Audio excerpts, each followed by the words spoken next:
నిరుద్యోగులు ఎదుర్కొన్న సమస్యల మీద కానివ్వండి, అట్లాగే మహిళా లోకం ఎదుర్కొన్న సమస్యల మీద కానివ్వండి, ప్రత్యేకించి వ్యవసాయ రంగంలో ఈరోజు కరువు రాష్ట్రంలో విలయతాండవం చేస్తుంది.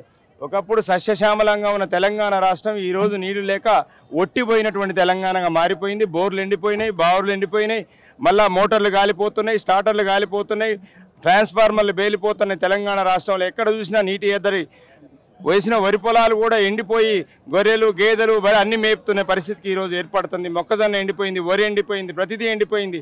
కాబట్టి దీని మీద ప్రతిపక్షంగా పాలక పక్షాన్ని తెలంగాణ ప్రజల తరపున ప్రశ్నించాల్సిన అవసరం ఉందనేటువంటిది కేసీఆర్ గారు మాకు దిశానిర్దేశం చేయడం జరిగింది. 100% మా శాసనసభ్యులు, శాసన మండలి సభ్యులు సభావేదికగా ఖచ్చితంగా ఈ ప్రభుత్వాన్ని తెలంగాణ ప్రజల తరపున ఖచ్చితంగా క్వశ్చన్ చేస్తాం, వారిని వెంటబడతాం. ఈ ప్రజల యొక్క సమస్యలను పరిష్కరించే వరకు ఖచ్చితంగా మేము పోరాటం అనేది శాసనసభ వేదికగా కొనసాగుద్ది. రాష్ట్రంలో రైతులు చాలా మంది ఆత్మహత్యలు చేసుకున్నారని మీరు కూడా ఒక నివేదిక సిద్ధం చేశారు. ఈ అంశాలు కూడా చర్చకు పట్టుబడతారు.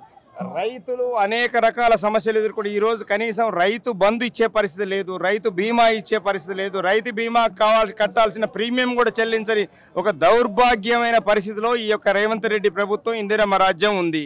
కాబట్టి ప్రజలు ఆల్రెడీ అసహించుకుంటారు. నిన్న ఇంటర్నేషనల్ ఉమెన్స్ డే జరిగితే ఎంతమంది మహిళలు ఇలా భారతదేశంలో ఏ ముఖ్యమంత్రిని కూడా దూషించని విధంగా రేవంత్ రెడ్డిని దూషించబడి, చరిత్రలో ఇంతకంటే చరిత్రహీనుడిగా ఒక ముఖ్యమంత్రి దొరకడం అనేటువంటిది ఈ తెలంగాణ రాష్ట్ర ప్రజలు చేసుకున్నటువంటి ఒక దౌర్భాగ్యం. చెప్తున్నాం కదా, రేపు వస్తున్నారు కేసీఆర్ గారని. రేపు గవర్నర్ గారి ప్రసంగమే, రేపు రేవంత్ గారు మాట్లాడేది ఏముండదు, కేసీఆర్ గారు మాట్లాడేది ఏముండదు. అందుకోసం ఎల్లుండిది అనేది మీకు చెప్తారు. ఓకే, మా శాసనసభ పక్ష నాయకులు మీకు చెప్తారు. Right, thank you.